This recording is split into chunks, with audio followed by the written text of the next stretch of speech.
belu tangkis. Selamat datang peserta budiman bersama saya MC yang manis. Assalamualaikum warahmatullahi wabarakatuh. Waalaikumsalam warahmatullahi wabarakatuh. Selamat pagi Bapak Ibu guru sekalian, bersama saya Ibu Ersi Sumita yang akan memandu acara kita hari ini.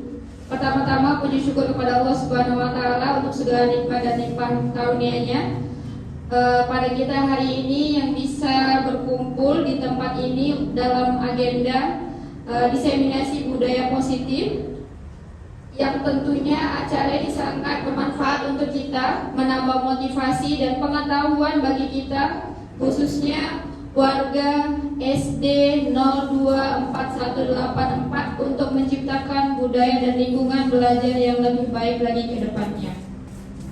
Bapak Ibu guru sekalian, adapun tata tertib acara kita hari ini yang pertama yaitu pembukaan oleh MC, saya sendiri, kemudian sambutan dari kepala sekolah, kemudian doa, kemudian paparan diseminasi, kemudian diskusi ataupun tanya jawab, dan terakhir adalah penutup. Baik, untuk memperlancar agenda kita hari ini, kita buka dengan nafas basmalah. Bismillahirrahmanirrahim.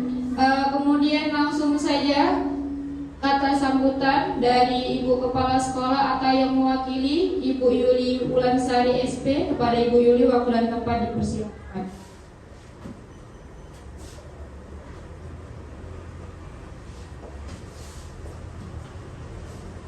Terima kasih. Assalamualaikum warahmatullahi wabarakatuh.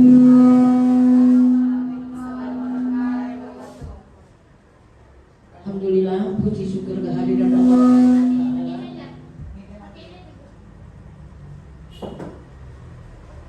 Puji syukur kehadiran Allah Subhanahu wa taala karena pada pagi hari ini saya mewakili dari Ibu Kepala Sekolah untuk memberikan kata sambutan dari guru kita, yaitu Ibu Windri, dengan adanya diseminasi tentang budaya positif di SD warga kita 024184 ini.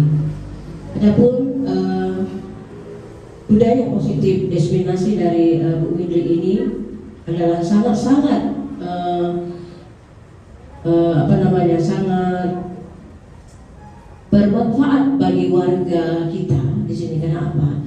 Dari budaya positif ini, ya, untuk warga dari kita ini, siswa kita itu diberikan budaya-budaya yang positif, misalnya, ya, itu jauh dari yang namanya kekerasan, bullying, ya.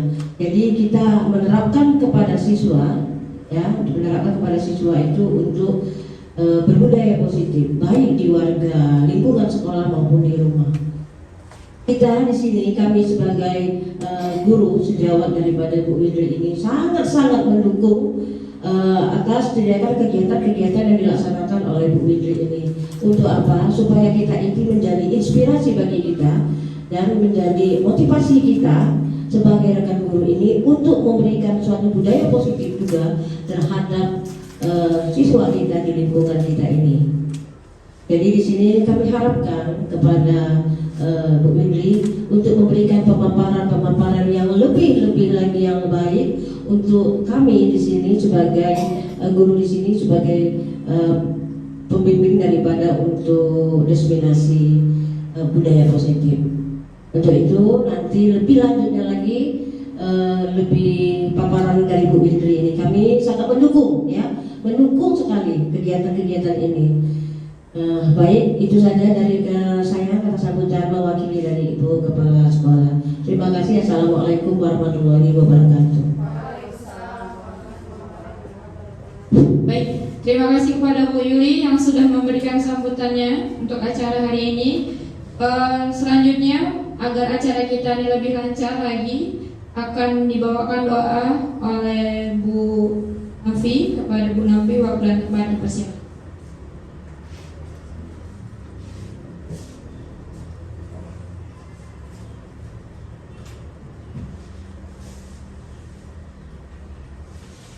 Bismillahirrahmanirrahim.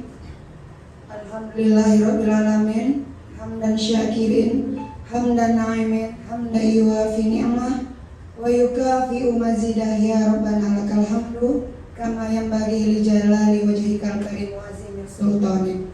Allahumma ja'al jam'ana hadza jam'an marhuma wa tafarruqana min ba'dihi tafarruqan ma'suma. Ya Allah, dalam setiap kesempatan kami senantiasa haturkan puji dan syukur atas nikmat dan kesehatan yang telah Engkau berikan kepada kami. Ya Allah, berkat dan ridha-Mu pada hari ini kami melaksanakan kegiatan desiminasi yang dilaksanakan oleh Ibu Indri. Oleh karena itu, berilah kepadanya kekuatan untuk dapat melaksanakan amanat tersebut dengan sebaik-baiknya, sehingga bermanfaat untuk kami di sekolah ini, bangsa dan negara.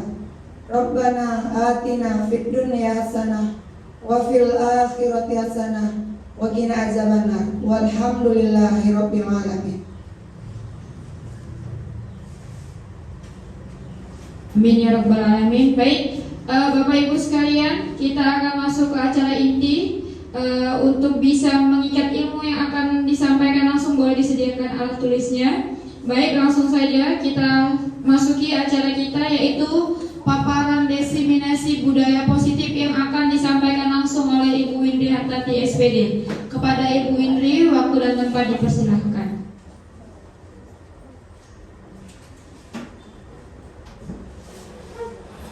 Terima kasih saya ucapkan kepada Ibu Ersi sebagai moderator. Oke Bu, tadi Bu Ersi udah membuka dengan pantun, maka saya pun harus dengan pantun, kan Bu? Makan siang, makan malam, lauknya tetap ikan asin. Izinkan saya, Windri Hartati, ucapkan salam kepada para ibu-ibu yang cantik sekalian. Assalamualaikum warahmatullahi wabarakatuh. Waalaikumsalam warahmatullahi wabarakatuh. Ya, puji syukur kehadiran Allah Subhanahu wa taala yang mana kita telah diberikan kesehatan baik itu jasmani maupun rohani. Karena berkat karena tersebut kita dapat berkumpul di SD kita tercinta ini, SD 02184. Dan tak lupa pula salawat bertangkai salam kepada junjungan kita Nabi besar Muhammad SAW. Allahumma sholli wa sallim alaih. Semoga kita selalu mendapatkan syafaat dari beliau. Amin ya rabbal alamin. Sebelumnya saya ucapkan terima kasih kepada ibu-ibu guru hebat sekalian yang telah berkenan hadir memenuhi undangan yang sudah di-share di grup ya ibu-ibu ya. Terima kasih saya ucapkan sebesar-besarnya. Ibu, saya di sini ingin memaparkan materi tentang budaya positif. Bukan berarti saya di sini lebih pintar, lebih daripada ibu sekalian. Enggak ya Bu ya. Karena ini saya dapatkan adalah dari pendidikan calon guru penggerak angkatan 11. Jadi sudah hampir 1 bulan kami mengikuti. Jadi ini adalah salah satu modul yang ada di calon guru penggerak. Jadi saya harap ilmu yang saya dapat saya bisa sharing ke ibu dan untuk kemajuan di SD kita tercinta ini. Setuju ibu? Setuju. Kurang semangat ibu. Setuju ibu? Setuju. Ya, kita di sini Bu forumnya forum sharing diskusi aja Bu. Karena ini saya berharap nanti apa-apa yang saya sampaikan kepada ibu-ibu semua dapat kita laksanakan ke depannya untuk kemajuan di SD tercinta kita ini. Siap Ibu? Siap. Oke.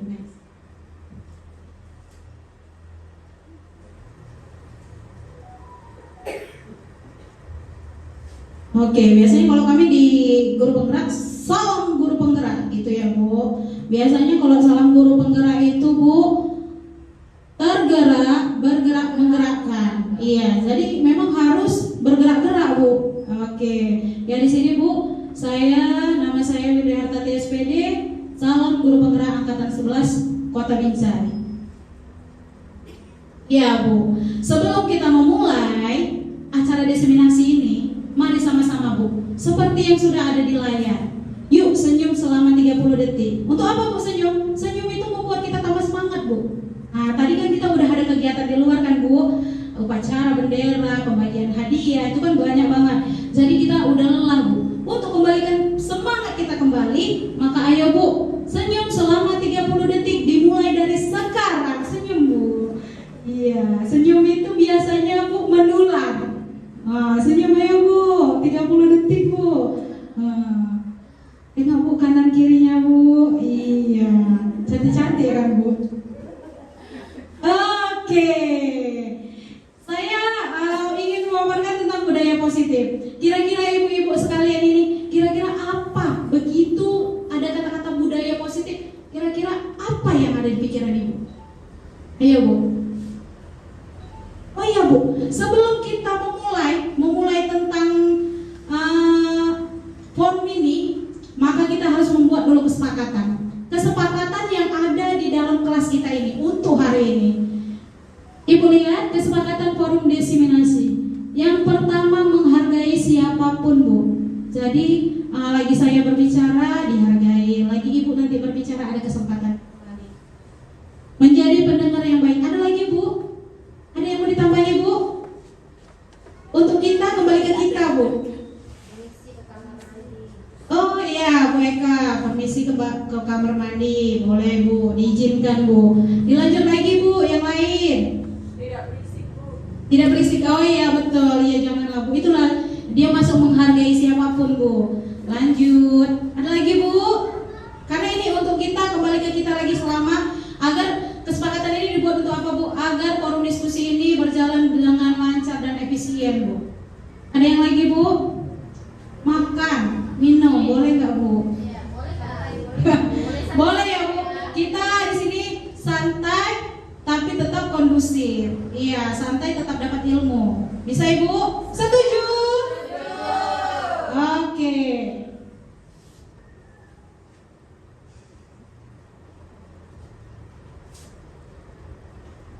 Ya, ini ya Bu, beberapa paparan yang nanti akan saya sampaikan kepada ibu-ibu sekalian. Seorang guru yang baik harus memiliki kemampuan dalam mewujudkan budaya positif di sekolah. Nah, tadi Bede tanya, kira-kira kalau dibilang tentang budaya positif, apa yang langsung ada di benak ibu-ibu sekalian? Iya, Kak Nopi dulu. Menerapkan kepada anak untuk membuang sampah. Bagus sekali Kak Nopi. Lanjut Bu Dila. Kalau dari saya, kalau dibilang budaya positif itu kebiasaan-kebiasaan yang selalu dilakukan, kebiasaan-kebiasaan baik. Oke, jadi kalau ditanya tentang budaya positif, saya yang ada di dalam pikiran saya itu adalah kebiasaan-kebiasaan baik yang selalu dilakukan di sekolah. Contohnya ketika anak datang tuh memberi salam, gitu kan, pada ibu guru, mungkin membuang sampah pada tempatnya, menghargai teman, atau banyak lagi hal-hal lain positif yang bisa kita lihat ya. Oke, terima kasih Bu Dila, sangat ini ya, bagus sekali jawabannya. Selanjutnya ada lagi yang kira-kira kalau langsung dibilang budaya positif, oh ada di pikiran saya, tidak membuang sampah sembarangan tadi seperti Bu Nampi. Dilanjut Bu Elvina. Iya, kayaknya kalau saya ya, kadang-kadang anak-anak ini di kelas suka ngomong sembarangan. Nah, kayaknya budaya positifnya itu kita ajari bersopan santun, ngomong sesuai dengan tutur sebayanya. Misalnya kalau sama tutur sebaya berbeda sama yang lebih tua atau lebih hormat gitu ya. Kalau dari saya. Oke, terima kasih Bu Elvina. Ada lagi yang lain? Bagus sekali jawabannya. Memang nggak sia-sia, memang guru-guru hebat ya kan? Oke, jadi budaya positif itu dapat dijalankan dengan menerapkan konsep inti seperti yang pertama itu disiplin positif. Nanti di 6 bagian ini akan saya jelasin satu persatu ya Ibu ya. Ada disiplin positif, motivasi perilaku manusia, keyakinan sekolah atau kelas, kebutuhan dasar manusia, posisi kontrol restitusi, dan segitiga restitusi. Iya. Jadi Bu, budaya positif adalah intinya 6 ini Bu. Ya, masuk kita yang pertama ya Bu. Disiplin positif. Disiplin positif merupakan suatu cara penerapan disiplin yang mengajarkan anak bertanggung jawab dan menumbuhkan kesadaran diri berdasarkan nilai-nilai kebajikan. Ibu-ibu tahu nggak nilai-nilai kebajikan itu apa? Ada yang tahu nggak? Kira-kira langsung kalau dipikirkan nilai-nilai kebajikan itu apa ya gitu. Oh, ada ya Bu yang mau jawab? Iya, Kak Novi.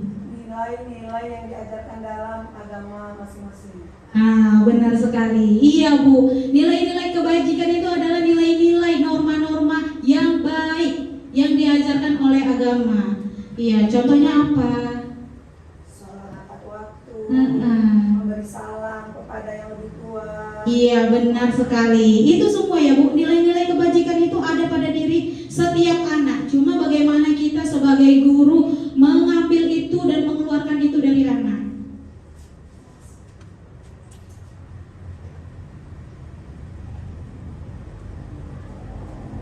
Disiplin positif lebih ke arah disiplin diri yang dapat mengontrol diri dalam melakukan segala tindakan.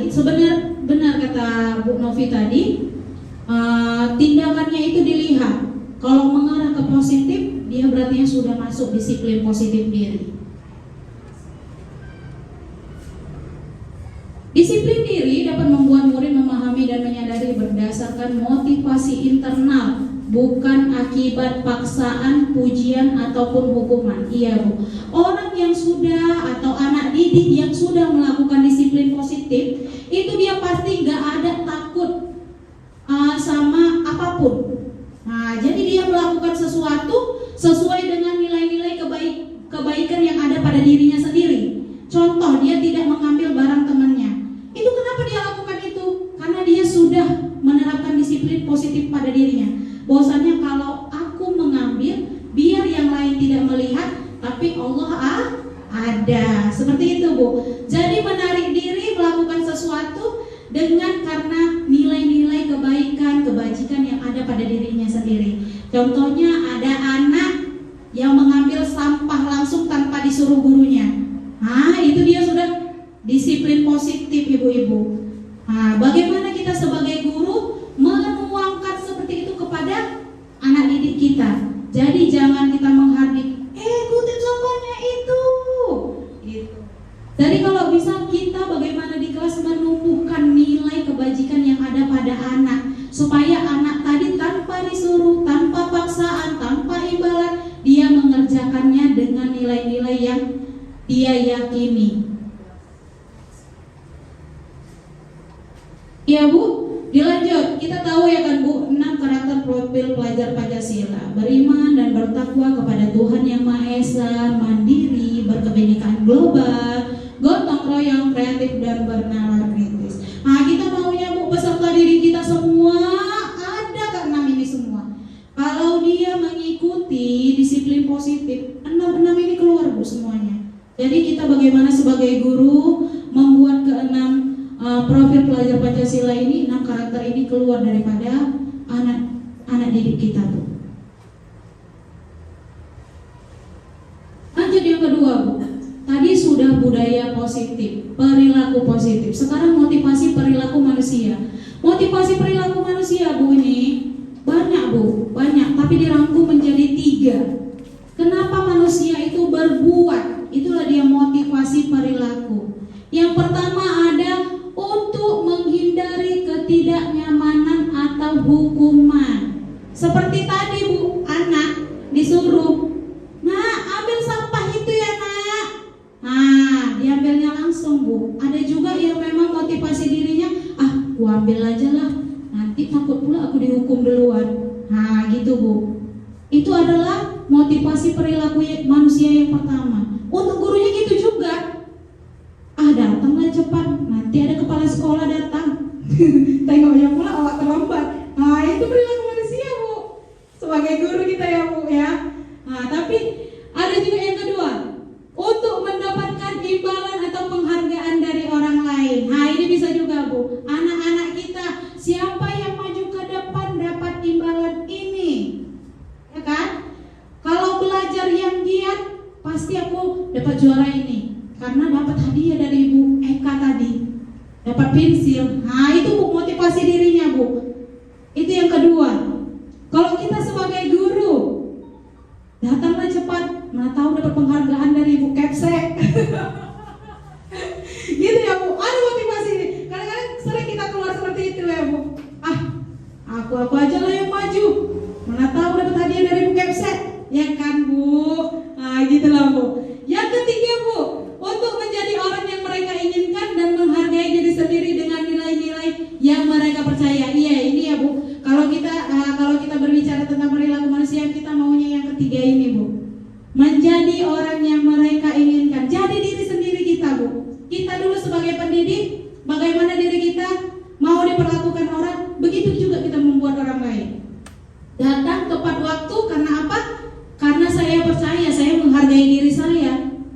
itu dia Bu.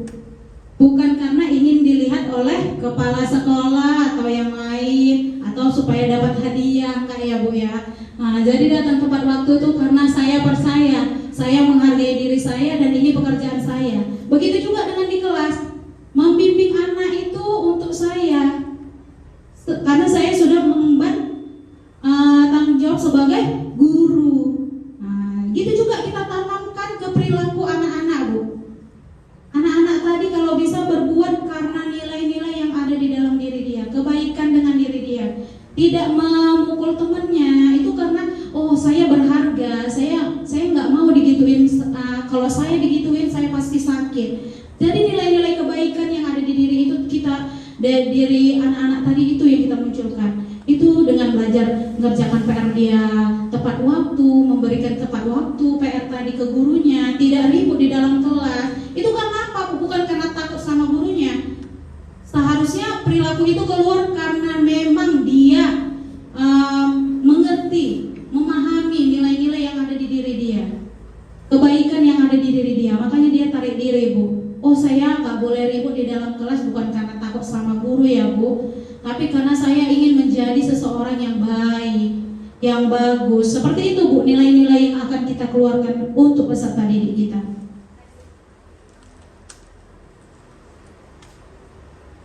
Oke Bu, sampai di keyakinan sekolah. Kira-kira kalau keyakinan sekolah atau kelas, begitu ditengok, ada yang tahu nggak Bu? Ayo, apa itu keyakinan kelas? Gak usah sekolah dulu lah, keyakinan kelas. Ada yang tahu Bu? Ayo. Kalau kesepakatan kelas? Tahu? Oke. Kira-kira kesepakatan kelas itu apa Bu? Iya boleh Bu Abdillah. Mulai kita belajar, Hah? kita harus ada perjanjian kepada anak murid. Perjanjian kepada anak murid. Dilanjut Bu Abdillah. Misalnya ini pelajaran baru, Iya. ibu mau menjelaskan, duduk dulu, diam, dipandangan, yang tertib dan didengar, ingat apa yang ibu guru jelaskan. Misalnya pelajaran matematika kan harus pakai menjelaskan sedetail mungkin supaya anak tadi paham. Oke, terima kasih Bu Abdillah. Ya bagus sekali. Sebenarnya keyakinan dan kesepakatan kelas itu sama ya Bu ya. Kapan itu kita buat Bu? Kira-kira? Apa Bu Eka? Pada awal saat masuk sekolah ya Bu ya. Nah, ya ini Bu, keyakinan sekolah atau keyakinan kelas. Guru berperan dalam mewujudkan terbentuknya keyakinan sekolah atau kelas dengan adanya kesepakatan antara guru dan murid. Seperti di awal tadi Bu, waktu kita sebelum memulai forum diskusi ini, saya kan membuat Bu kesepakatan forum diseminasi. Bahwasannya itu adalah kesepakatan antara saya dan ibu-ibu semua. Kalau di kelas bisa juga ibu buat seperti itu antara ibu guru dan juga anak muridnya. Iya. Kesepakatan kelas itu dibuat untuk apa Bu? Supaya iya, karena anak supaya tertib, aman, damai, tentram, sejahtera. Ya kan Bu seperti itu kan? Iya. Jadi kesepakatan itu Bu bukan hanya kita yang membuat. Yang pertama, datang tepat waktu. Datang ya Nak ya, tepat waktu ya. Itu kita yang buat Bu, bukan anak muridnya. Jadi seharusnya kesepakatan kelas itu harus dibuat kesepakatan antara guru dan anak murid. Jadi mulai dari sekarang Bu, dicoba Bu. Nah, bukan hanya guru kelas saja, guru bidang studi juga bisa. Nah, contoh. Kayak mana Bu dia? Oke, contohnya Bu dia mau menyampaikan tentang kesepakatan kelas. Iya, kesepakatan kelas ya. Karena saya kan bidang studi olahraga ya Bu ya. Iya Bu. Setiap saya masuk ke dalam kelas itu anak-anak udah di dalam kelas Bu. Karena sudah saya katakan sebelum ibu masuk ke dalam kelas harus kalian dulu yang di dalam kelas. Setelah itu baru kita berdoa bersama. Sebelum ibu duduk di depan kamu jangan duduk dulu. Sebelum duduk kamu semuanya, jangan berdoa dulu. Itu adalah kesepakatan saya dalam kelas, Bu. Terima kasih. Oke, tepuk tangan untuk Bu Dia. Iya benar sekali ya Bu ya. Jadi kesepakatan itu Bu dibuat bersama. Bu Dia udah sangat bagus, bagus sekali saya rasa. Cuma memang kesepakatan itu dibuat secara bersama Bu. Jangan Ibu sendiri yang bilang kamu jangan masuk ke dalam kelas sebelum Ibu masuk, jangan seperti itu. Tapi ditanya Bu, boleh sharing bareng, boleh pakai metode. Ibu tahu sticky note? Nah, contoh menulis dari sticky note. Ayo ini Ibu ini kesini ke semua muridnya. Kira-kira dia mau apa pada saat pembelajaran kita dimulai, sebelum pembelajaran. Nah, jadi itu bisa Ibu kasih dan jadi masukan ke diri kita. Setelah kita mendapat misalnya tidak boleh ribut, tidak boleh berisik, tidak boleh memukul kawan. Itu nanti kita tuangkan ke kata-kata positif Bu, kalimat positif. Contohnya menghargai orang lain, artinya tidak boleh memukul temannya, menjegel, ya kan, menjambak rambut, menarik-narik jilbab. Itu Bu. Jadi kalimat kesepakatan itulah yang kita pakai. Datang tepat waktu. Apa tuh Bu? Kira-kira kalau kalimat positifnya? Disiplin. Jadi tulis disiplin. Guru dan murid disiplin. Dan di situ Bu, kalau kita sudah membuat kesepakatan, keyakinan kelas, jangan muridnya aja Bu yang diterapkan, tapi Bu gurunya juga. Namanya berdua sepakatnya, ya kan? Iya Bu. Tapi sekarang Bu, dari kesepakatan kelas kita naik level menjadi keyakinan kelas. Kenapa Bu? Biasanya kalau kesepakatan pasti ada yang melanggar. Tapi kalau keyakinan, mereka udah meyakini nilai itu ada pada diri mereka. Jadi lebih memotivasi anak-anak tadi meyakini apa yang dituliskan sama guru dan murid tersebut. Karena mereka sama-sama mengambilnya. Tidak boleh mencontek, di situ tertulis. Kalimatnya apa Bu?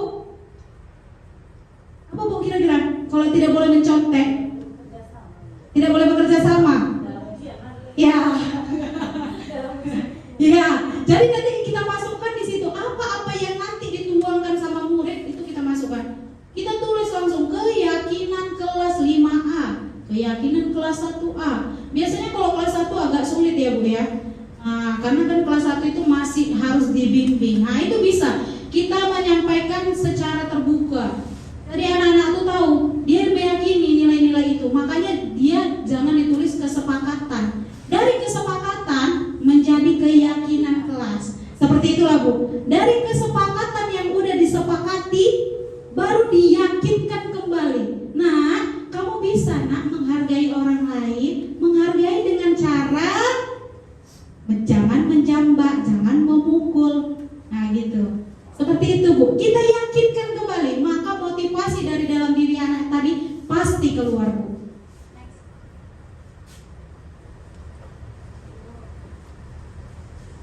Ini Bu, keyakinan sekolah atau kelas berupa pernyataan-pernyataan universal yang mudah diingat dan dipahami dan harus diterapkan di lingkungan sekolah. Iya Bu, apa yang kita yakini yang ada di kelas itu pasti nanti muncul di luar. Datang tepat waktu, disiplin. Pasti dia di dalam kelas pun, enggak pun dia di jam berapapun, pasti dia udah meyakini nilai tadi ada pada diri dia. Contoh ini Bu, keyakinan kelas. Bisa ibu-ibu lihat semuanya? Setiap anggota kelas perlu belajar, senang, melakukan tugas, saling menghargai, merasa aman. Jadi ini adalah satu keyakinan sekolah yang bagus sekali ya Bu. Itu contoh Bu, untuk yang kelas 1. Udah langsung ada gambar-gambarnya, tepat waktu dan aktif di kelas. Jadi kalimat-kalimat positif ini yang menjadi keyakinan anak-anak tadi Bu. Ini yang kita harus yakinkan, masukkan ke dalam hati anak-anak tadi. Supaya apa? Jika dia berbuat kesalahan, dia langsung tarik diri Bu. Oh ya, aku meyakini keyakinan kelasku seperti ini. Jadi aku tidak boleh seperti itu. Datang tidak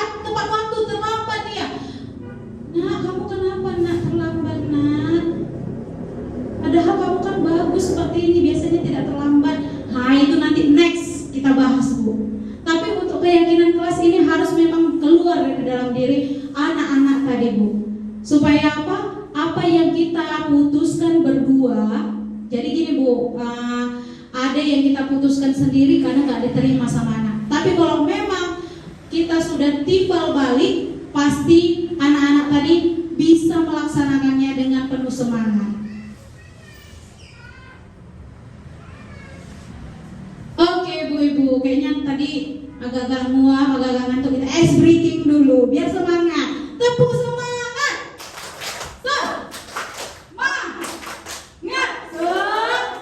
Biasanya kalau semangat tuh diri Bu. Ya kan? Oke, sekarang Ibu duduk aja, nggak apa-apa. Ini ice breakingnya gampang Bu. Yang pertama kali adalah konsentrasi, harus konsentrasi. Ayo Bu, coba tangannya. Dua-dua digoyang,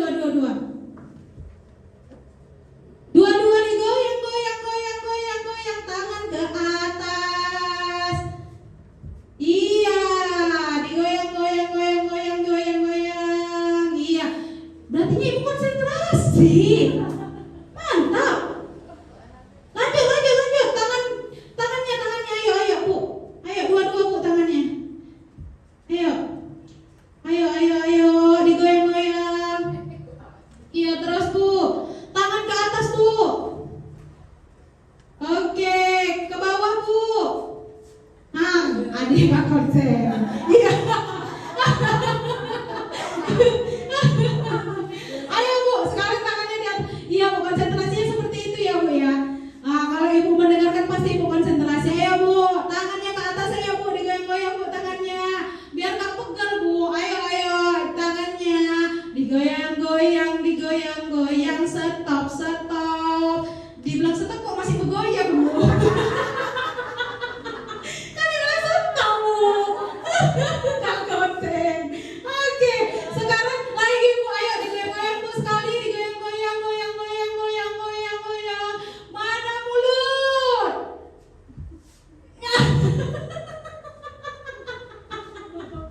Oke, tepuk tangan untuk kita semua. Iya, itu melatih konsentrasi ya Bu ya. Oke, sekali lagi Bu. Ayo semuanya berdiri ya Bu, yuk. Layar.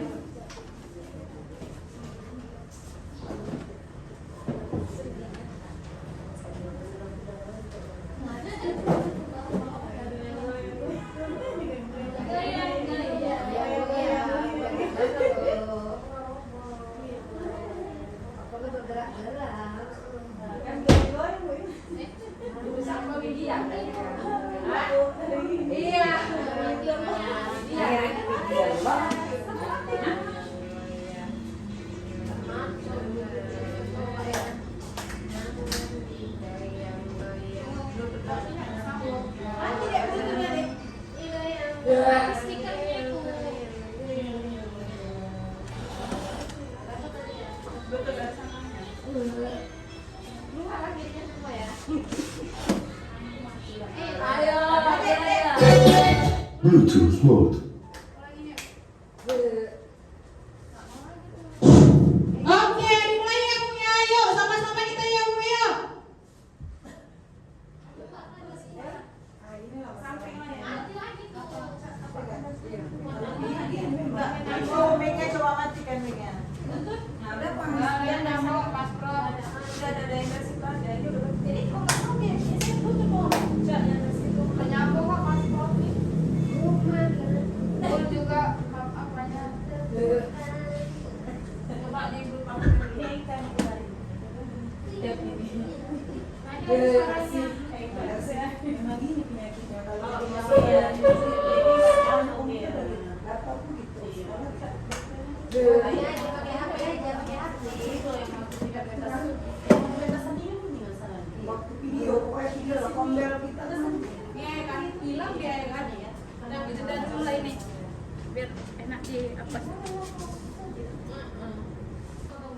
Oke, ibu-ibu tadi rupanya konsentrasinya luar biasa sekali. Berarti ibu-ibu konsentrasinya tinggi ya kan? Biasanya tuh berhenti. Nah, tadi walaupun sedikit-sedikit memang nggak konsen nggak apa-apa, Bu, wajar ya kan Bu. Oke, sekarang ini supaya ibu tambah semangat, coba ibu berdiri dulu semuanya. Oke, ke kanan ke kiri boleh. Nah, biar karena kita mau bergerak karena kiri, kanan kiri, kanan kiri, nah gitu. Ayo.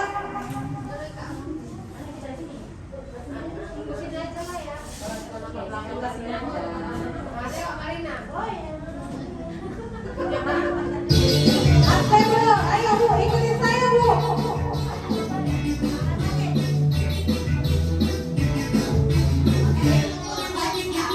Tangan diputar-putar bertepuk tangan. Tangan diputar-putar pegang bahu. Tangan diputar-putar pegang lalu. Digoyang-goyang, digoyang-goyang, digoyang-goyang.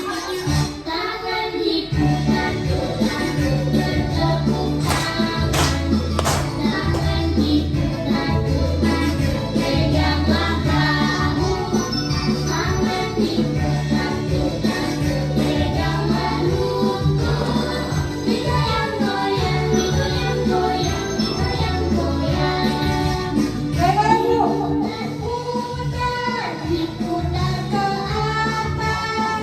Diputar-putar, diputar ke bawah. Diputar-putar, ayo. Diputar-putar, diputar ke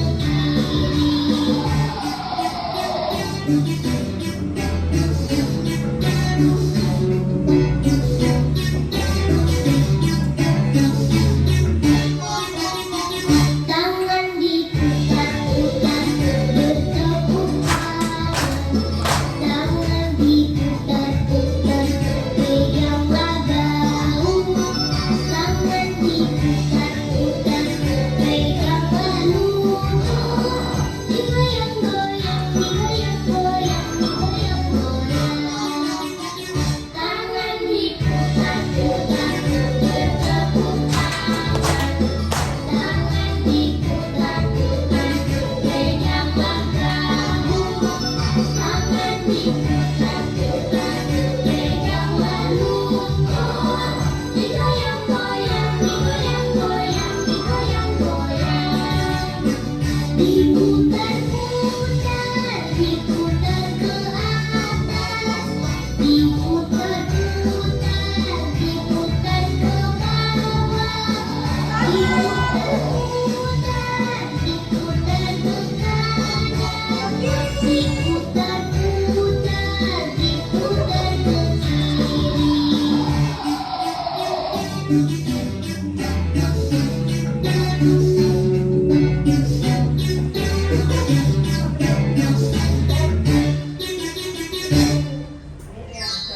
Oke, tolong kita semua. Iya. Oke. Tadi kan tambah semangat ya Bu. Jadi tadi Bu, beberapa saat boleh kita masukkan ice breaking ke pembelajaran kita Bu. Lagi anak tadi kayaknya, apalagi masih siang ya. Untuk anak-anak yang masih siang atau pagi pun bisa juga. Itu kadang-kadang fokusnya agak buyar.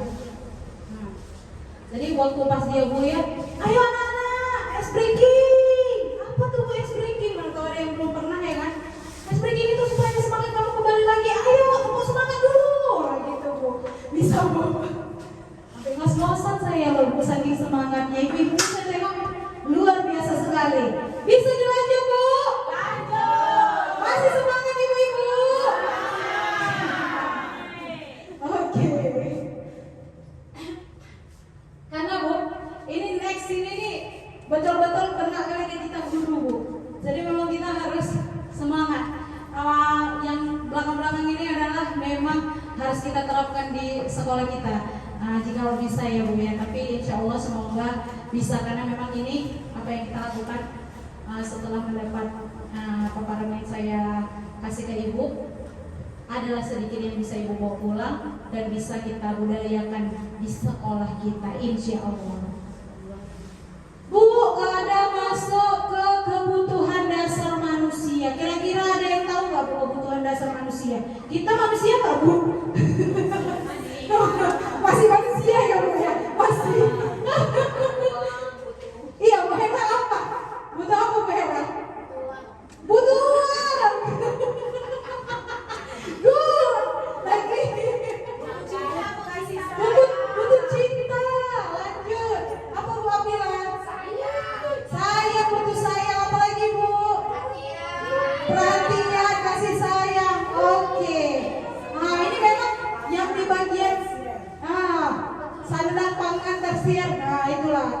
Bu Robi mantap ya. Jadi oksigen, oh ya, itu yang paling penting kali ya Bu ya. Makanya kita bersyukurlah Bu, kita masih bisa dikasih Allah kehidupan, masih bisa menghirup udara yang segar ini. Bersyukur kita ya Bu ya. Dilanjut.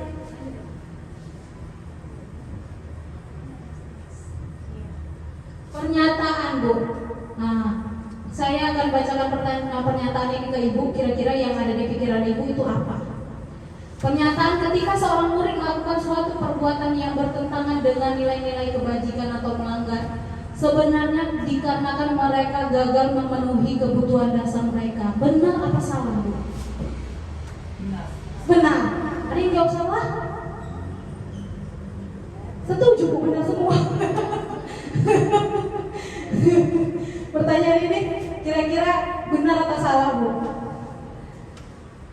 Benar. Ada yang menjawab salah? Gak apa-apa Bu, namanya kita kan sama-sama belajar, sharing gitu ya kan. Apa Bu jawabannya? Benar. Benar. Iya Bu, benar ya Bu. Gagal memenuhi kebutuhan dasar mereka. Jadi itulah tadi Bu, ada yang nakal, bandel, gak bisa dikasih tahu.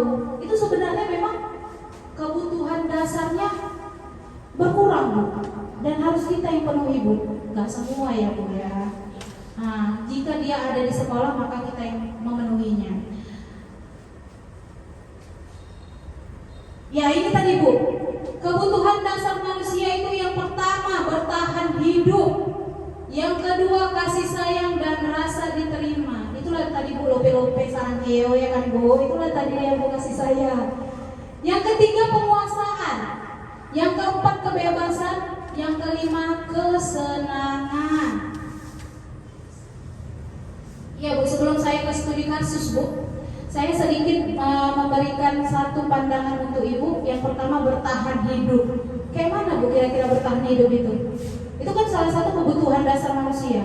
Bertahan hidup contohnya makan, minum, ya memang itu. Itu adalah kebutuhan dasar yang memang semua menjalaninya ya Bu ya. Gizi, itulah yang perlu kita perhatikan ke anak murid kita gitu. Gizinya, sarapannya, dia sarapan nggak dari rumah, nah gitu Bu. Yang kedua tadi ada kasih sayang. Siapa di sini yang kurang kasih sayang Bu? Biar saya yang sayangi. Ada Bu yang kurang kasih sayang, kurang dibelai-belai. Ada nggak Bu? LDR-an, nggak apa-apa Bu. Gini juga Bu, kita sebagai guru butuh ya Bu, namanya kasih sayang. Itulah dia kebutuhan memang dasar manusia. Kebutuhan, sangat kebutuhan. Kurang kasih sayang, anak jadi bandel Bu. Nah, kenapa dia bandel? Ya karena dia kurang diperhatikan orang tuanya. Kita sebagai orang tua di sekolah harus seperti itu Bu. Nah, jadi saya rasa kita sebagai guru memanglah harus memenuhi kebutuhan dasar peserta didik kita. Yang ketiga tadi ada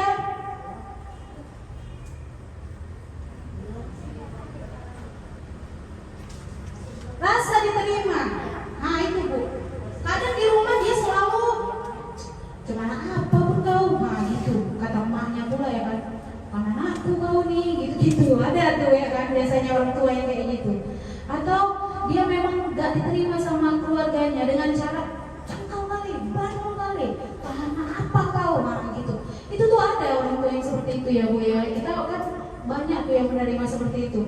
Nah, jadi rasa diterima ini memang sangat penting Bu. Begitu juga di sekolah Bu, kita memang harus bentuknya seperti apa anak tadi, cengkau tetap kita harus terima. Itulah anak didik kita yang harus kita olah, yang harus kita beri pengalaman positif supaya apa, nanti dia ada pemenuhan rasa diterima di sekolah. Jadi jangan sampai di rumah dia sudah kena omel, kena marah, tapi di sekolah juga gak diterima. Udah bikin aja sana.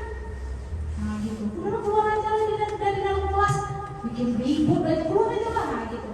Kadang ada rasa-rasa seperti itu Bu. Kemudian penguasaan Bu, penguasaan contoh Bu.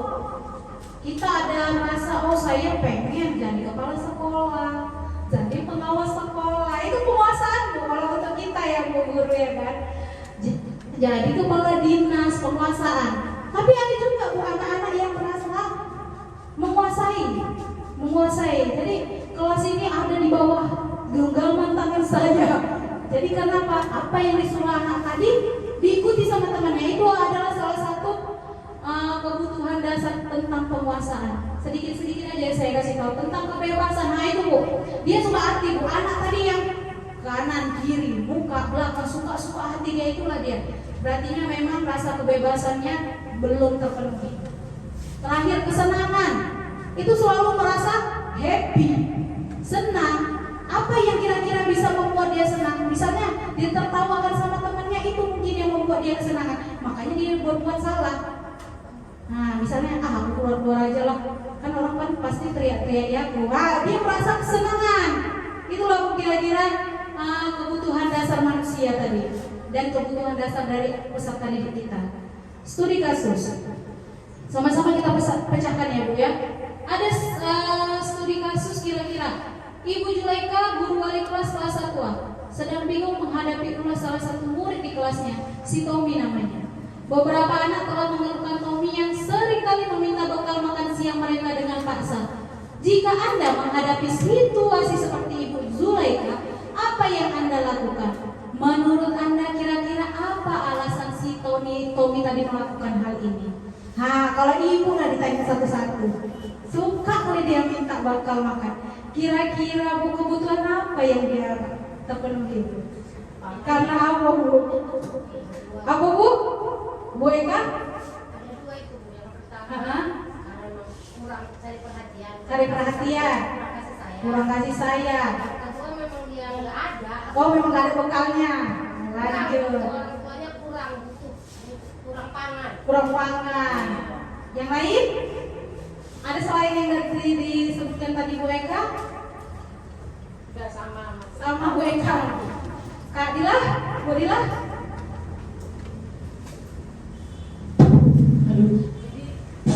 Jadi kalau ada kasus seperti ini agak bingung memang.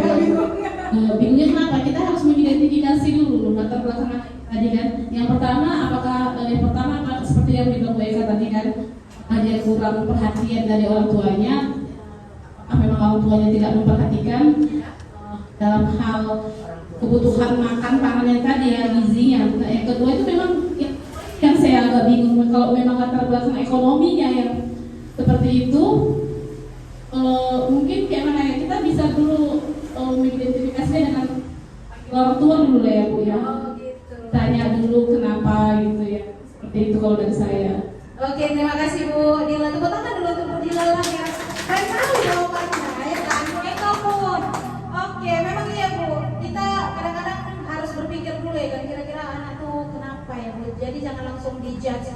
Oh anak ini karena ini ya. Tapi kita harus memang mengidentifikasi sama seperti yang Bu Dila nanti akan lakukan. Selanjutnya, alasan Tommy yang pertama kira-kira Bu, karena ia lapar dan orang tuanya tidak membawakan bekal makan siang, maka kebutuhan berusaha adalah kebutuhan untuk bertahan hidup. Nah itu Bu, bertahan hidup. Nah tadi karena lapar. Itu contohnya Bu, bertahan hidup tadi. Alasan Tommy yang kedua, karena dia merasa senang temannya ketika dia menjadi pusat perhatian.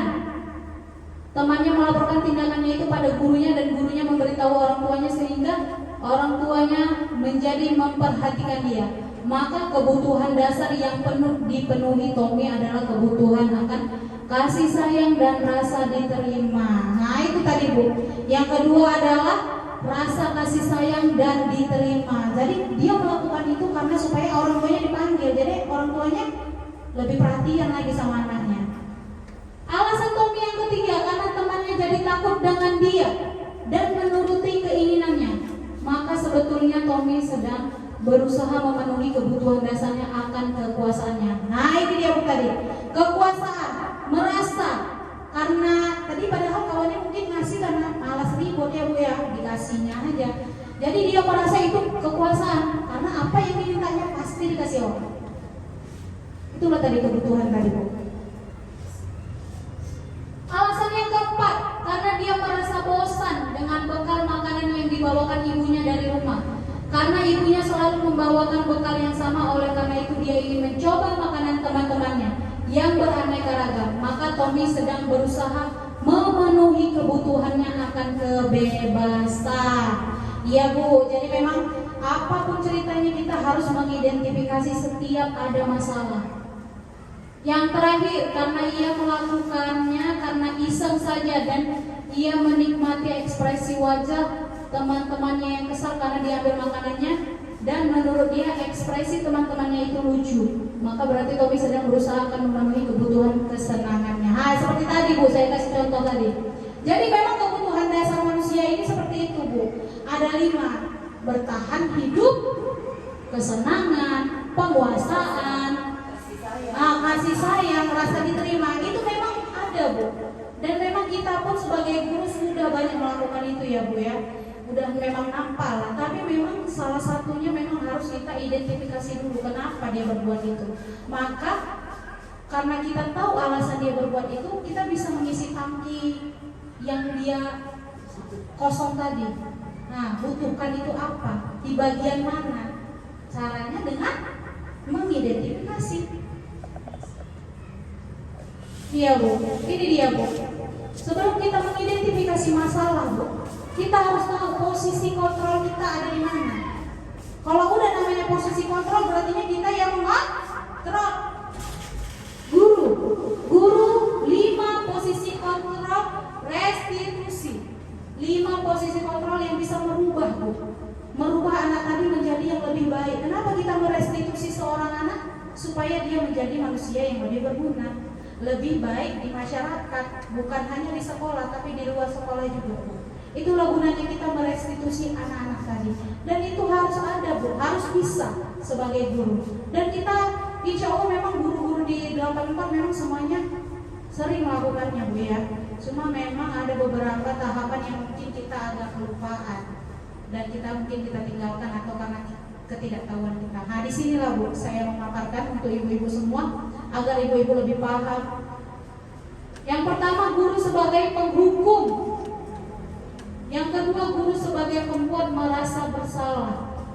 Yang ketiga, guru sebagai teman. Yang keempat, guru sebagai pemantau. Yang kelima, guru sebagai manajer. Kira-kira dari 5 ini, kira-kira ibu berada di posisi yang mana Bu kalau melihat-lihatnya Bu? Ibu berada di posisi yang mana Bu? Nah yang mana Bu? Guru sebagai penghukum Bu? Penghukum Bu? Oke lanjut. Ada yang lagi yang lain? Nomor 3, guru sebagai teman. Lanjut. Ada lagi yang lain? Itu semua. Itu semua. Oke. Tepuk tangan untuk kita semua. Iya Bu. Kita semua sudah pernah merasakan 5 posisi kontrol tadi.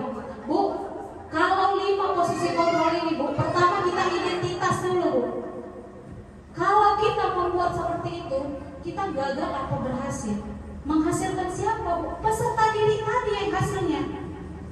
Kalau kita ada di penghukum dan pembuat rasa bersalah Bu, itu gagal Bu nanti anaknya Bu. Kenapa Bu? Yang pertama, kalau menghukum itu tuh guru berbuat menghardik, menunjuk-nunjuk, menyakiti, menyindir. Kalau kamu tidak melakukannya, awas ya, rasakan, kena. Itu Bu. Hasilnya apa? Membentuk, memberontak, menyalahkan orang lain, berbohong. Nah, jadi anak tadi kalau kita menjadi seorang guru yang menghukum itu Bu, pasti anak tadi jadi berbohong Bu, gak jujur dia sama dirinya dan dia melupakan nilai-nilai kebaikan yang ada pada dirinya. Itulah dia jadi guru penghukum. Kalau bisa kita jangan jadi guru-guru penghukum ya Bu ya. Nggak sering-sering lah. Jangan sering-sering. Berjanji dulu kayak Aska semalam itu. Iya. Kalau Reco ibu pulangkan ke kelas 1. Oke. Oh enggak, itu enggak menghukum Bu namanya, enggak. Kalau menghukum itu menghardik Bu. Tahu ya, nah gitu Bu. Kamu ya enggak ngerti kamu dibilangin. Nah itu namanya menghukum ya Bu ya. Jadi kalau bisa kita, itu mungkin guru-guru zaman dulu Bu, apa yang diberikan enggak sesuai dengan bukan keinginan ya Bu ya. Enggak, apa yang dia berbuat salah tidak sesuai dengan hukumannya. Contoh dia tidak bisa buat PR, lari keliling lapangan. Apa hubungannya Bu? Enggak ada ya Bu. Kamu enggak buat PR, lari keliling lapangan tangan 10 kali. Nggak ada, Bu. Lebih mau dia lari daripada ngerjakan. Iya. Tapi itulah Bu, guru penghukum. Contohnya seperti itu. Jadi apa yang anak tadi salah tidak diperbaiki. Seharusnya Bu, kalau kita sebagai guru, apa yang dia berbuat salah itu yang harus kita luruskan. Contoh dia tadi tidak berbuat mengerjakan PR, maka kita tambahkan PR-nya lagi. Besok harus selesai. Nah, gitu Bu. Kalau dia terlambat masuk ke kelas, berarti nanti jam istirahat kamu ditambah dengan berapa menit kamu terlambat. Seperti itu Bu. Itu adalah penghukum. Kaitan dengan dunia berkualitas, murid meletakkan guru di luar dunia berkualitas. Dunia berkualitas itu apa Bu? Yang dia bayang-bayangkan Bu. Dunia dia ada di dalam pikiran dia. Jadi diingat-ingatnya terus Bu. Jadi salah satu yang negatif Ibu, ibu itu pernah menghukum aku karena ini gitu Bu. Jadi jangan sampai kita menjadi guru penghukum ya Bu ya. Yang kedua, guru pembuat merasa bersalah, berceramah dan mengatakan seharusnya ibu kecewa. Nah itu Bu. Ini adalah pembuat rasa bersalah, anaknya Bu merasa bersalah. Dia sudah melakukan kesalahan, kita buat lagi dia merasa bersalah, terintimidasi. Kamu gak sayang sama ibu Winry ya? Nah itu gak boleh Bu. Itu adalah guru yang membuat anaknya merasa bersalah. Ibu kalau kamu kayak gini, ibu yang kena marah loh sama kepala sekolah. Apa gak semakin tersakiti dia Bu? Kamu seharusnya kamu sudah tahu ibu lelah. Hasilnya apa Bu anaknya? Menyembunyikan, menyangkal, berbohong. Berbohong dia pasti Bu. Kenapa? Menutupi kesalahannya tadi. Murid berkata maafkan saya, merasa rendah hati. Memang iya Bu, dia langsung terintimidasi terus dia gak jadi pede. Itulah Bu hasil anak-anak yang kalau gurunya nanti suka seperti itu. Kamu gak kasihan sama ibu, kamu gak sayang sama ibu ya. Ibu nanti kena marah sama kepala sekolah loh kalau kamu gak pintar. Kayak gitu ya Bu ya. Lanjut Bu, identitas yang berhasil. Contoh itu contohnya seperti teman. Guru menjadi teman anak. Tapi ini juga kurang disepakati Bu, kurang baik. Kenapa? Jadi teman memang seperti teman. Gimana dia dengan guru? Guru, dipikirnya dia temannya karena kita bergaul sesuai dengan kemauan dia. Apa yang kira-kira masuk sama dia itu yang kita bilang, nah jangan seperti itu ya nak. Kamu kok kayak gitu sama ibu? Ayo kerjakan PR-nya. Itu termasuk menjadi teman ibu. Masa kamu gak mau sih? Ingat, ibu kan pernah bantu kamu. Kamu bantulah ibu. Gitu. Nah, hasilnya apa? Ketergantungan. Kalau dia nanti naik kelas, bukan jumpa sama guru yang sama, bingung dia Bu. Kadang-kadang gak mau sekolah lagi pun. Jadi ketergantungan dia. Sama ibu itu aja lah. Nangis-nangis dia mamanya. Aku mau kelas 3 aja lah Ma. Gak mau aku kelas 4. Karena kelas 4 ada Bu Hera. Kamu baik aja Ma enak gitu. Jadi ketergantungan dia Bu. Kalau guru itu kontrolnya menjadi teman. Ada lagi sebagai pemantau Bu.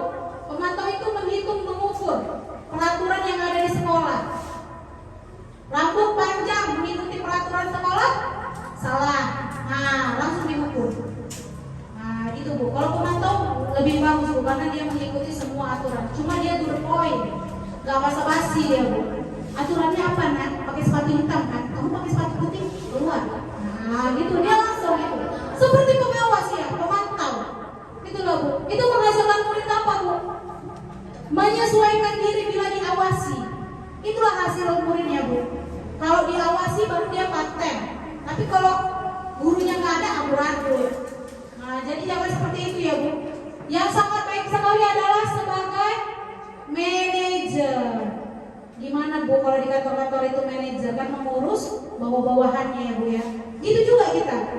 Kita menjadi kontrol manajer, mengajukan pertanyaan-pertanyaan. Nah, kenapa kamu terlambat nak? Nah, kenapa nggak ngerjain PR? Ditanya terus. Jangan berhenti Bu. Ditanya terus sampai nanti dia dapat nilai kebaikan yang ada di diri dia. Kenapa nak kamu kok seperti itu? Seharusnya kamu kan baik seperti ini. Kamu dulu baik. Kenapa sekarang seperti itu? Jadi kita tahu Bu alasan dibalik kenakalan dia atau dibalik keterlambatan dia. Nah, jadilah Bu seperti manajer. Hasilnya apa? Menguatkan pribadi setiap anak. Jadi anak tadi yakin dia, Bu, bahwasannya diri dia berharga, diri dia punya potensi, diri dia punya bakat yang harus dikembangkan di sekolah. Nah ini dia, Bu, posisi kontrol restitusi. Di antara kelima posisi kontrol tersebut sebaiknya guru menggunakan posisi kontrol sebagai manajer. Nah, jadi memang kita bertanya dan mengambil tindakan apa yang konsekuensi apa yang nanti diambil sama anak tersebut. Dan konsekuensi yang diambil tersebut dari kayak mana kita memanajerkan dia. Itulah, Bu, kita sebagai guru. Sebagai manajer, guru dapat berbuat sesuatu bersama murid, mempersilahkan murid bertanggung jawab dan mendukung murid agar dapat menemukan solusinya. Jadi bukan kita yang ini, Bu. Dia terlambat, kita tanya, kira-kira kamu mau jadi kayak mana nak kalau mau terlambat terus? Nanti kan dia menjawab. Nah, dari jawaban mereka lalu nanti timbul nilai-nilai kebaikan yang ada di diri mereka. Seperti itu, Bu. Selain itu, posisi manajer mengacu pada restitusi yang dapat menjadikan murid sebagai manajer bagi dirinya sendiri, sehingga dapat tercipta identitas positif pada diri murid. Nah, itu tadi, Bu, nilai-nilai positif yang ada di diri dia keluar waktu pas kita tanya. Dengan cara apa? Dengan jadi kontrol manager. Bukan jadi guru, jadi kontrol teman juga ya, Bu. Teman kan bisa juga kita kayak berteman sama dia, kita tanya, jadi apa akhirnya. Tapi tidak menjuruskan anak untuk mengambil solusi. Karena apa? Ketika guru, karena kebanyakan kita sebagai guru ya, Bu, kita pasti memposisikan diri kita tuh sebagai teman. Nah, padahal teman dan manajer itu hampir berdekatan, bersama. Cuma kalau teman, nanti anak tadi tuh lagi nggak ngerjain PR, dia bilangnya, sama ibu itu aman kok, kan kayak kawan kami. Nanti kayak seperti itu dia. Jadi kurang ada rasa motivasi dirinya untuk mengeluarkan nilai-nilai kebaikan yang ada di diri dia. Tapi kalau kita sebagai manajer, Bu, insya Allah anak tadi dapat solusi dari dia sendiri. Kamu terlambat karena apa, nak? Karena seperti ini, Bu, saya telat bangun. Kenapa kok bisa telat bangun? Biasanya kamu nggak seperti itu. Kita bertanya terus, nanti dapat solusi dari anak tadi sendiri. Karena apa? Memang di dalam diri manusia itu ada nilai-nilai kebaikan. Udah dari lahir dia diajarkan agama ya, Bu, ya. Nah, agama masing-masing yang memang dipercayai, dianut, dia pasti keluar tuh nilai-nilai kebajikan yang ada di diri dia. Dan dia juga malu, Bu. Mungkin kalau misalnya terlambat, iya, Bu, saya malu sebenarnya terlambat karena saya rasa seperti ini. Nah, gitu. Langsung kelihatan solusinya dari anak tersebut. Ya, masuk lagi kita, Bu, ke segitiga restitusi. Tahu nggak, Bu, kira-kira segitiga restitusi ini apa? Nggak tahu, nggak pernah nampak, nggak pernah dengar. Iya, Bu, saya pun baru sekali ini, Bu, nampak. Waktu saya pendidikan minggu lalu di salon guru penggerak, Bu. Ngikuti guru penggerak barulah tahu, restitusi. Ini, Bu, tahapannya. Tahapan dalam segitiga restitusi yang pertama menstabilkan identitas. Yang kedua, validasi tindakan yang salah, menanyakan keyakinan. Segitiga restitusi ini dibuat untuk apa, Bu? Kalau anak ada yang bermasalah, kita pakailah segitiga restitusi. Biasanya sering kok kita pakai. Kalau dia lagi bermasalah, biasanya kita panggil dia 4 mata. Kan seperti itu kan, Bu? Gitu juga lah, Bu. Di budaya positif juga seperti itu. Melakukan restitusi itu dengan cara memanggil anaknya, Bu, yang bermasalah. Boleh 4 mata, boleh 6 mata, pokoknya anak tadi tidak boleh diintimidasi di kelasnya dengan teman-temannya yang lain. Jangan ya, Bu, nanti kita marahi dia di depan temannya, yang ada temannya makin mengejek. Dan gitu anak-anaknya yang bermasalah tadi bukannya mencari solusi untuk dirinya, tapi dia malah minder. Lepas dia belum percaya diri tuh, karena dipanggil sama Bu Indri, dimarahi pula di depan. Makin itulah, Bu, makin minder dia, Bu. Yang pertama, menstabilkan identitas. Pertama kita stabilkan dulu identitas dulu ya, Bu. Menstabilkan identitas dilakukan berdasarkan prinsip bahwa membuat kesalahan adalah bagian dari proses pembelajaran yang nantinya akan menggeser identitas gagal ke arah identitas sukses.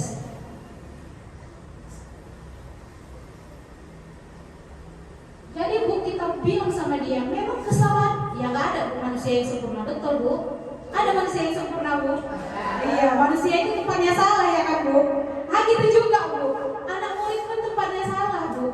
Nah, jadi manusia itu pasti semua pernah berbuat salah. Berbuat salah itu biasanya kalau menstabilkan identitas Bu, kita selalu bilang berbuat salah itu hal manusiawi. Tidak ada manusia yang sempurna. Biasanya kita menstabilkan anak seperti itu, dia terlambat. Bu, saya terlambat Bu, maafkan saya. Dia udah ketakutan duluan nih. Nah, cara menstabilkannya kayak mana Bu? Begitu kita bilang, gak apa-apa nak, kawan kamu juga semalam ada yang terlambat. Nah, berbuat salah itu hal wajar nak, manusia, masih manusia kan? Nah gitu Bu, jadi dia udah mulai enjoy. Itulah Bu, menstabilkan identitas. Kemudian menyelesaikan masalah. Kita tanyain terus kenapa dia, kenapa itu dulu dia Bu, menstabilkan identitas.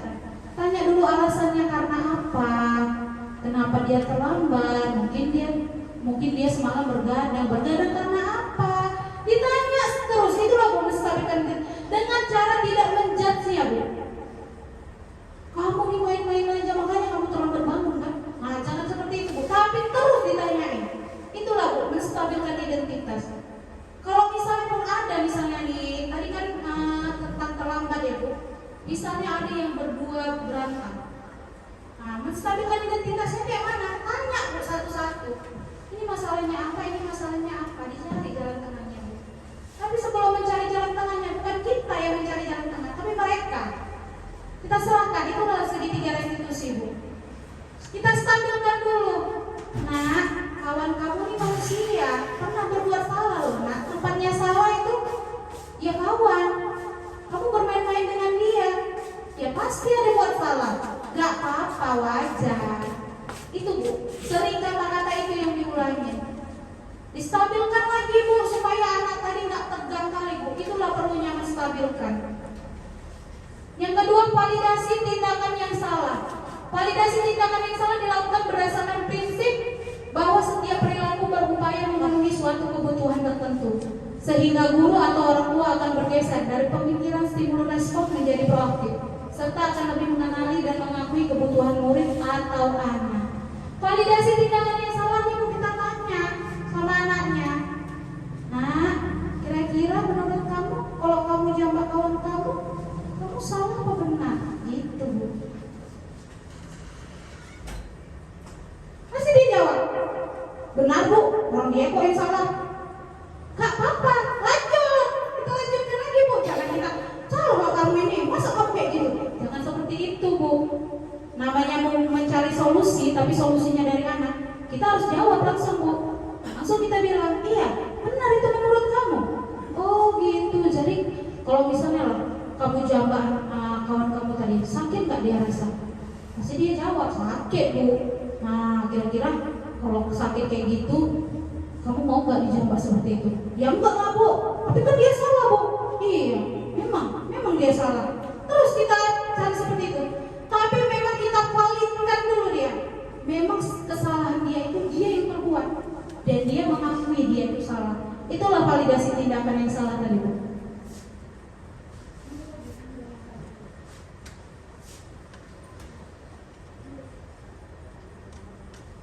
Nah, ini dia kata-kata yang sering diucapkan untuk memvalidasi tindakan yang salah. Kamu pasti punya alasan mengapa melakukannya. Kira-kira apa yang penting bagi kamu? Tanya Bu sama dia, penting gak kawan kamu ini untuk kamu? Nanti jawabnya penting. Gak penting Bu untukku Bu, banyak kawanku yang lain. Gitu ya kan Bu, tapi gak apa-apa Bu. Terus kita tanya terus, kamu boleh tetap berusaha menjaga sikap itu, tapi tambahkan sikap yang lain yang baru. Maka kamu belajar secara lain untuk mendapatkan yang kamu butuhkan tanpa harus memukul. Itu kira-kira ya Bu kalau dia memukul kawannya. Tapi kalau misalnya dia mencubit kawannya, tinggal kita improvisasi lagi. Yang penting kita validasikan tindakan dia yang salah tadi. Bahwasannya kita menunjukkan memang dia kalau berbuat seperti itu dia salah.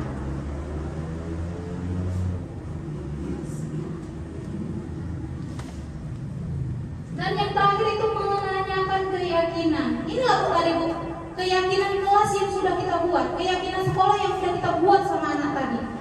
Udah diyakinin ya sampai ke dalam hati dia. Udah pasti.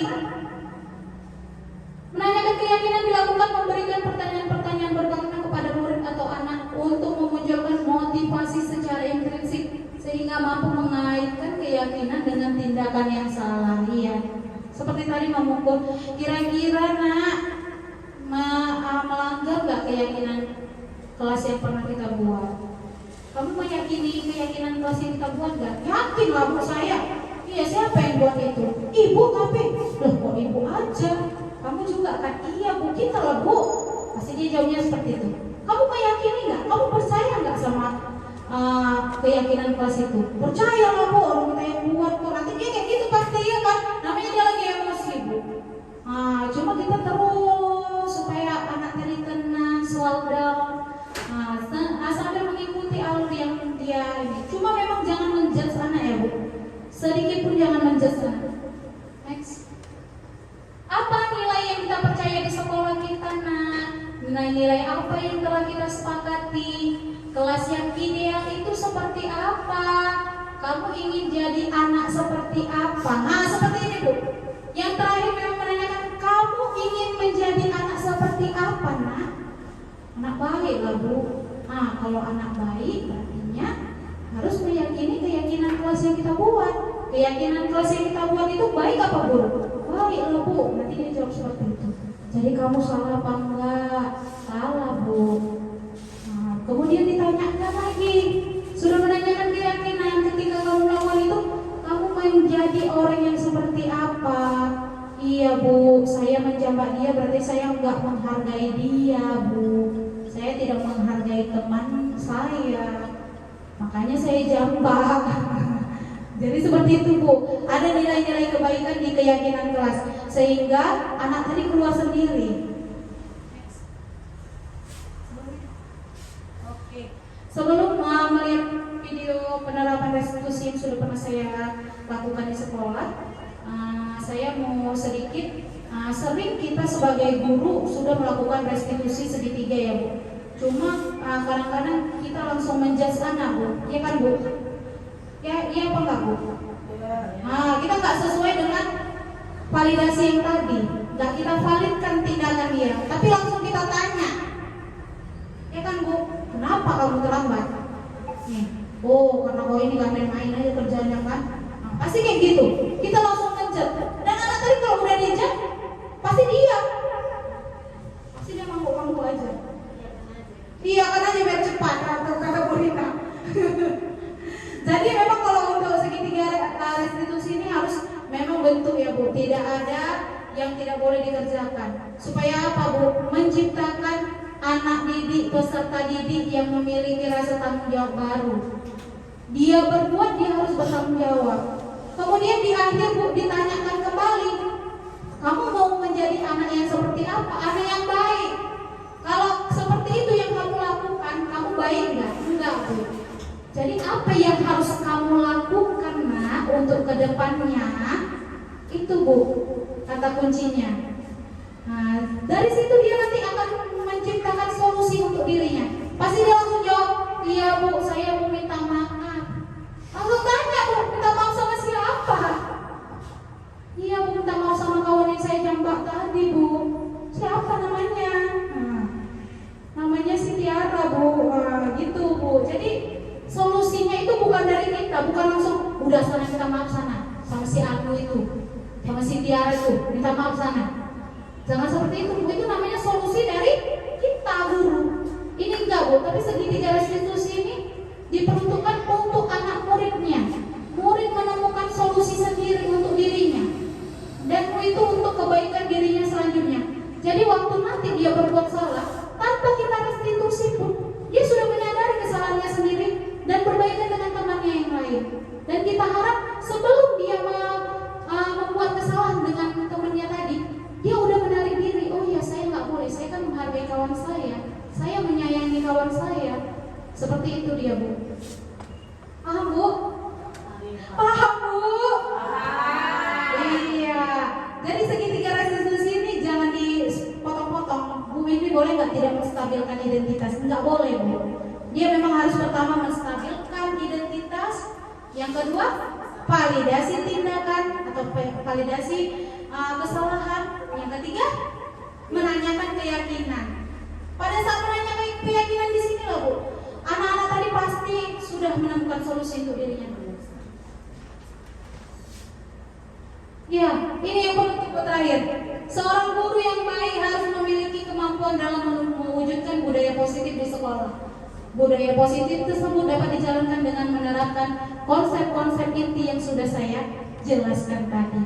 Jadi dari keenam ini Bu, insya Allah budaya positif yang ada di sekolah kita pasti dibawa pulang sama anak ke rumah. Sehingga apa, anak tadi pun di masyarakat pun dia segan sama orang tua, tidak berbuat yang aneh-aneh di rumah. Kenapa Bu? Udah dibiasakan di sekolah. Nah, saya berharap dari pemaparan yang saya sharing ke ibu-ibu semua dan pengalaman ibu-ibu yang ibu sharing juga di sini menjadi pembelajaran untuk kita semua, sehingga terjadi budaya positif untuk sekolah kita tercinta ini. Setuju Ibu? Setuju. Setuju Ibu? Setuju. Oke, mungkin sampai di sini dulu yang bisa saya paparkan untuk hari ini. Mungkin nanti next ada lagi yang saya bagikan untuk ibu-ibu, dan saya berharap kedepannya memang budaya positif ini membawa hal-hal positif yang ada di sekolah kita, sehingga anak tadi mandiri, kreatif, bernalar kritis, bukan hanya di sekolah, tapi di bawahnya keluar sekolah, menjadi masyarakat. Karena Bu, anak kita yang kita didik akan menjadi masyarakat di luar, bukan hanya jadi peserta didik. Keluar dari sekolah dia menjadi individu yang mandiri. Nah, saya berharap dari pemaparan ini kita sebagai guru-guru bisa menjadi guru-guru hebat, guru-guru yang bisa mempunyai budaya positif untuk mengajak anak-anak kita semua berbudaya positif, sehingga anak-anak yang ada di sekolah SD 024184 bisa menjadi anak yang mandiri dan bisa bermasyarakat serta bahagia Bu. Karena kalau dia sukses di luar, bukan karena pekerjaannya ya Bu, sukses itu berarti diterima oleh masyarakat dan tidak dikucilkan. Itulah artinya individu yang sukses. Jadi kita sebagai guru harus membuat anak tadi memang bermasyarakat Bu. Kita didik dengan budaya positif. Terima kasih untuk waktu dan kesempatannya kepada ibu-ibu semua. Akhir kata saya mohon maaf apabila ada perkataan, ada ucapan, ada kelakuan saya yang kurang berkenan di hati ibu-ibu. Dimaafkan ya Bu ya. Dan kepada Allah saya mohon ampun. Akhir kata, sebelum saya menutup, assalamualaikum, saya mau berpantun dulu. Burung kuntilang, burung cendrawasih. Cukup sekian dan terima kasih. Assalamualaikum warahmatullahi wabarakatuh.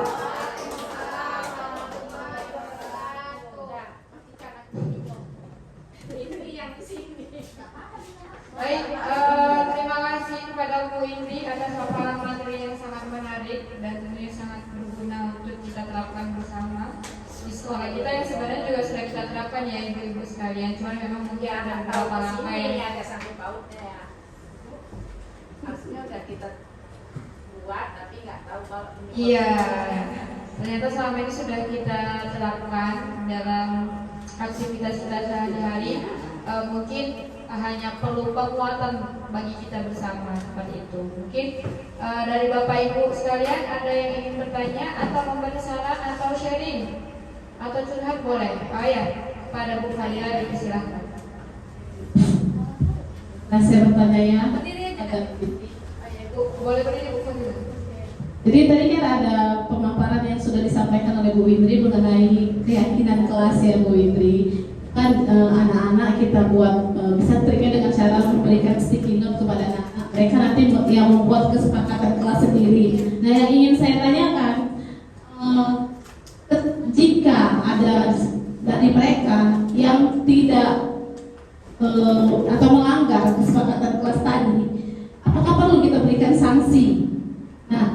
sanksinya itu seperti apa kalau memang perlu gitu kan? Apakah sanksi itu bisa kita kembalikan lagi kepada anak-anak?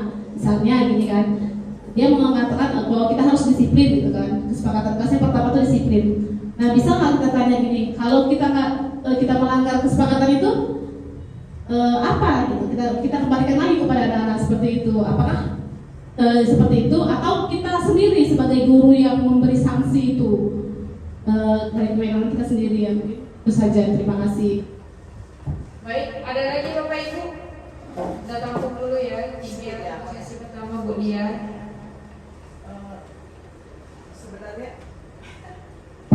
Sebenarnya ini bukan pertanyaan, tapi mungkin sharing ya.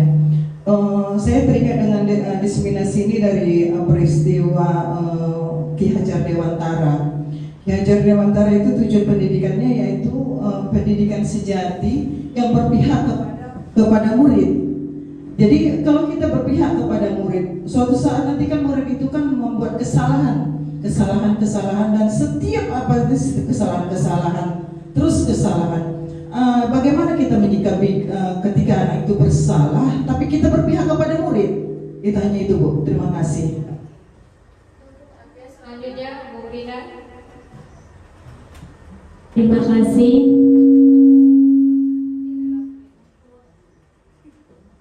Terima kasih untuk kesempatannya. Yang mau saya sharingkan gini, ada siswa itu dia suka mengadu ya, mengadu walaupun kasus yang diadukan itu bukan dia yang mengalami, sedikit-sedikit mengadu. Saya ingin sharing gimana untuk memvalidasi atau memberikan apalah untuk kepada siswa tersebut. Terima kasih. Baik, akan langsung dijawab oleh pemateri kita. Persilahkan. Oke Bu, terima kasih pertanyaannya luar biasa. Tepuk tangan dulu lah Bu. Oke, biar dapat semangat. Oke, nah yang pertama saya jawab dulu untuk Ibu Fadila ya Bu. Konsekuensi itu Bu harus Bu. Kalau kita membuat sesuatu tidak ada konsekuensi, anak-anak pasti menganggap sepele. Tapi Bu, karena kita di awal sudah menguatkan dengan keyakinan, insya Allah anak-anak tadi pasti 1-2 Bu yang nggak kecantol. Nah, dengan cara apa Bu konsekuensinya? Kembali lagi ke dia Bu. Kita panggil anaknya, kita restitusi dengan restitusi segitiga tadi Bu. Kenapa nak kamu terlambat? Contoh tadi terlambat ya Bu ya. Kenapa nak kamu terlambat? Direstitusi, ditanya alasannya Bu. Nah gitu Bu. Jadi konsekuensi tadi Bu, kalau memang berat kali Bu, barulah kita sebagai guru mengambil tindakan. Tapi kalau hanya terlambat, menjahili temannya, nah gitu Bu, itu kita restitusi Bu. Kita ambil tadi 3 pokok restitusi tadi, segitiga tadi, kita validasikan, kita stabilkan dulu dia, baru kita validasi, baru tanya lagi keyakinan kelas yang udah disepakati Bu. Nah makanya Bu jangan apa tuh tadi kesepakatan, karena kesepakatan karena kesepakatan itu pasti dilanggar Bu, karena perjanjian. Tapi kalau udah keyakinan masuk langsung ada motivasi di dalam diri dia. Seperti itu Bu Dila. Oke Bu Dila. Nah tetap semangat Bu Dila. Nah selanjutnya Bu Dia. Betul sekali Bu. Apalagi kita sudah kurikulum baru ya Bu. Sebenarnya di awal Bu pembelajaran setiap kegiatan belajar mengajar itu memang harus berfokus kepada murid dan murid. Karena apa Bu, ini kita semua untuk kemajuan murid kita juga Bu. Nah, jadi kalau pertanyaan Bu Dia tadi, kalau kita apa tadi Bu? Kalau kita berpihak pada murid, kalau dia berbuat kesalahan terus, kita restitusi Bu. Kalau dia berbuat kesalahan, kita stabilkan identitas, kita validasi tindakannya yang salah, baru kita cari solusi dari dia. Memang Bu, namanya kita di dunia pendidikan, anak-anak tempatnya salah Bu. Karena yang benar hanya gurunya. Padahal enggak juga Bu. Guru pun banyak salah Bu. Seperti itu tadi, nggak ngerjain PR keliling lapangan. Anak-anak gendang-gendang di situ keliling lapangan,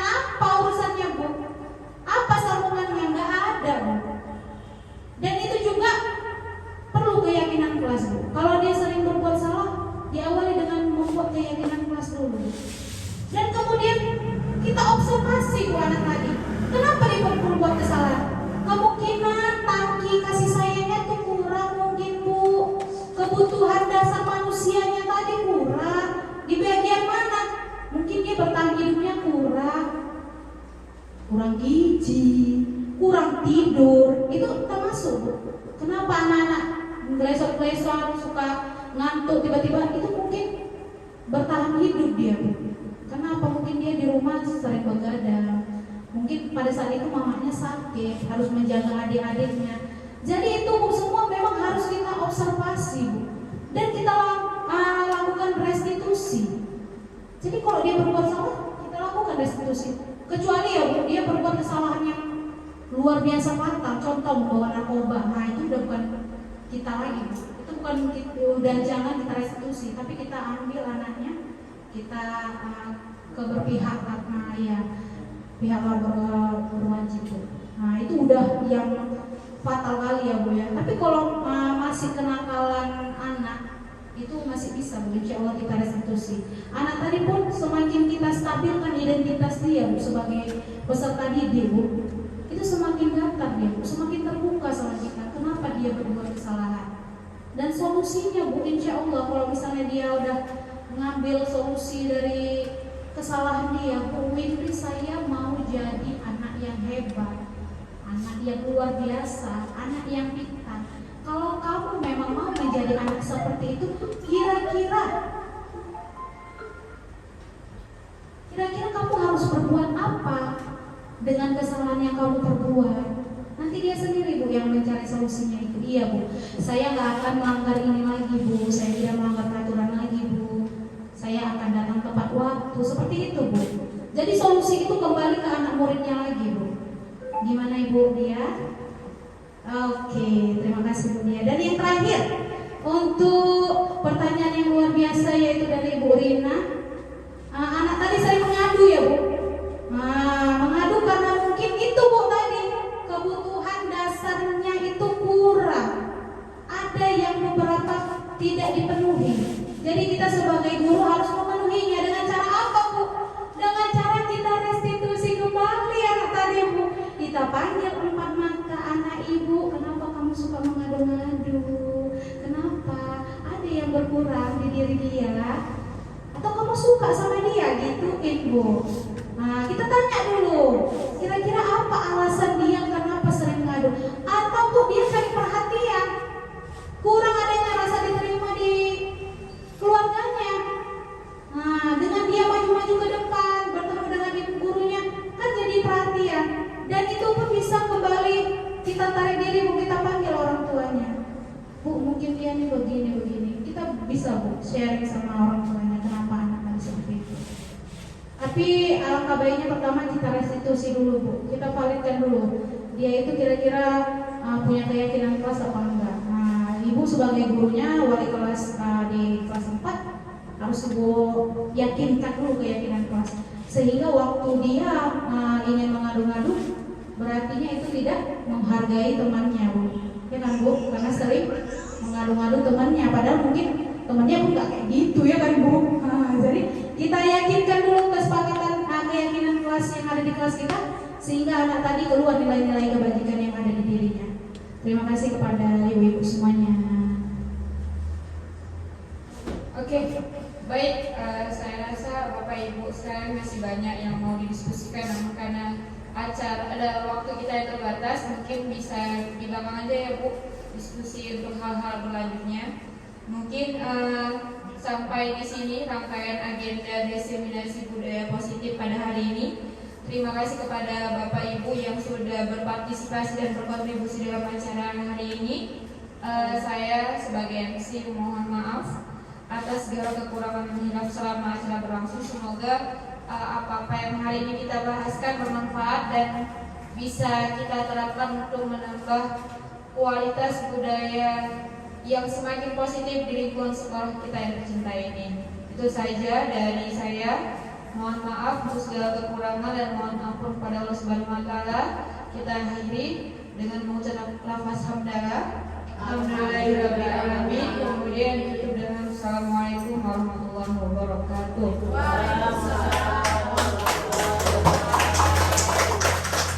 Oke, terima kasih ibu-ibu semuanya. Terima kasih kepada Bu Windri yang telah memaparkan materi mengenai budaya positif. Sebenarnya hal-hal ini sudah sering kita laksanakan ya dalam aktivitas sehari-hari di sekolah. Namun pemaparan yang beliau sampaikan tadi merupakan penguatan bagi kami ya sebagai guru, dan ada banyak informasi dan pengetahuan baru yang kami terima di sini. Ada istilah-istilah ya terutama dalam mengatasi masalah ya kan. Jadi untuk menangani kasus-kasus yang ada di sekolah kita bisa menggunakan segitiga restitusi yang sudah disampaikan oleh Bu Indri tadi.